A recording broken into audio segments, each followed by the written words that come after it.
com o deputado do PT de Minas Gerais, Rogério Correia. Né, eu queria chamá-lo, até porque ele vai entrar com um pedido, já entrou com um pedido para que Walter Delgatti Júnior seja ouvido pela CPMI dos atos golpistas, a CPMI do 8 de janeiro. Rogério, deputado, Tá. boa tarde, prazer em falar contigo. Boa tarde, Sakamoto. Você desculpa aqui que eu estou ajustando agora aqui a Não, tela, tá ficou grande ótimo. demais. Não, Tá bom? tá bom. Agora tá perfeito, assim. Então, se eu ficar Tem que subir um centralizado, pouquinho. vai tá jóia. Deputado, o seu pedido, você já entrou com esse pedido, vai entrar com esse pedido, e qual que é a razão dele? Fizemos requerimento e definimos agora, inclusive com prioridade. Eu digo definimos, nós que estamos mais ligados à base do governo e do campo democrático na CPMI.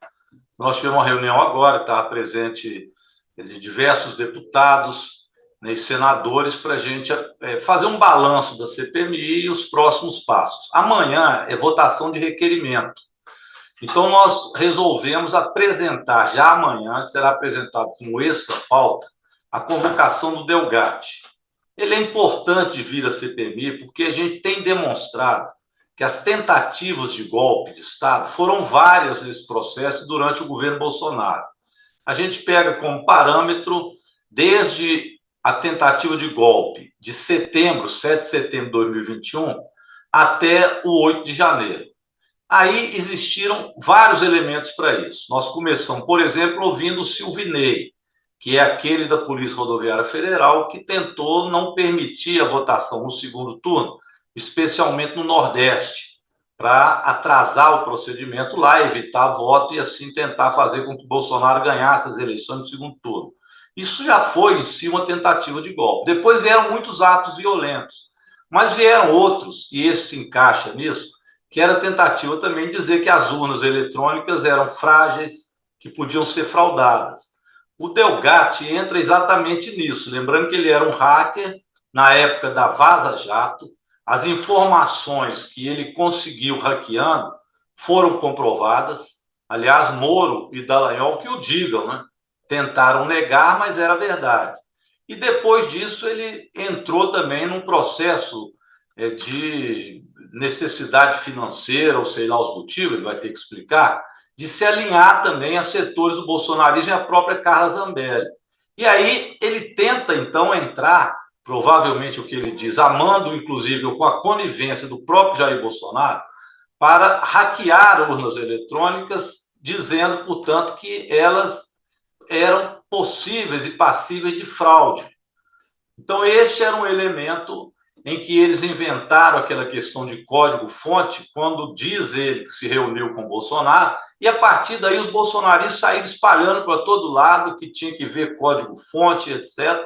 E houve, então, tentativas, sim, de hackeamento. E agora estoura essa bomba também de hackear o Conselho Nacional de Justiça, de tentar hackear o Tribunal Superior Eleitoral.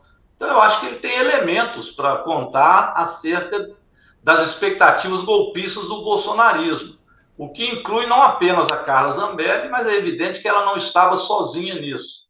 Nós já vimos Marcos Duval também naquela história esquisita, tentar grampear Alexandre de Moraes. Então, acho que tentativas do bolsonarismo, no sentido de melar as eleições, e também no sentido de dar golpes, inclusive violentos, nós estamos cheios de exemplos. Deputado, o senhor até destacou aqui a questão da necessidade de apuração de envolvimento do próprio ex-presidente Jair Bolsonaro, né? A gente acabou até de relatar aqui, o Aguirre Talento, aqui, repórter do UOL, trouxe, né, informação de que o hacker, né, o Delgatti, teria dito que Bolsonaro perguntou se ele poderia invadir urnas eletrônicas, né? Essa informação faz parte da base com a qual a Polícia Federal levou até o Supremo Tribunal Federal pedindo a realização da operação. O senhor acredita que ele pode repetir essa informação à CPMI? E caso faça, o que isso significaria? Pesaria contra o presidente Jair Bolsonaro? Que tipo de diligências podem ser feitas a partir daí? Nós vamos aí, evidentemente, ter que comprovar. Mas é óbvio que se Bolsonaro disse a ele e especula se é possível invadir, é porque ele queria fazer a invasão. Aliás, Bolsonaro repetiu isso dezenas de vezes. E foi depois dessa data que o Delgatti disse ter encontrado com Bolsonaro, que as urnas eram possíveis de serem fraudadas e de serem invadidas e hackeadas. Bolsonaro repetiu isso inúmeras vezes. Então, acho que havia aí uma expectativa dele que isso acontecesse, é o que o Delgatti está dizendo, que ele especulou. Resta saber se ele também tentou fazer esse hackeamento, como é que se deu esse processo, como é que terminou essa conversa com o ex-presidente Jair Bolsonaro. Agora, eu realmente acho que Bolsonaro especulou com isso, é possível que tenha tentado fazer esse hackeamento. Aquela conversa dele com os embaixadores naquele momento não era conversa só vazia, ele devia estar tentando alguma coisa mais concreta para demonstrar que as urnas não eram confiáveis. Então, realmente, o ex-presidente Jair Bolsonaro só vai se afundando à medida que a gente investiga coisas na CPMI. Ontem veio, por exemplo, a ABIN aqui na CPMI.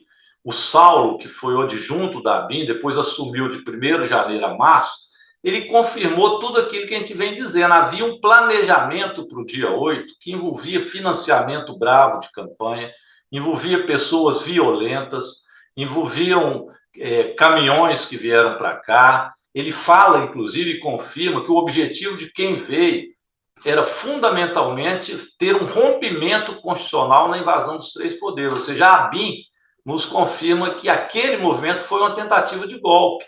Isso cai por terra toda essa ideia maluca que os bolsonaristas querem colocar, que aquilo foi um acontecimento atípico e que teve a anuência do governo do presidente Lula. Então, isso cai por terra, né? Então, nós vamos somando na CPMI todas as tentativas golpistas. Essa é mais uma. Até para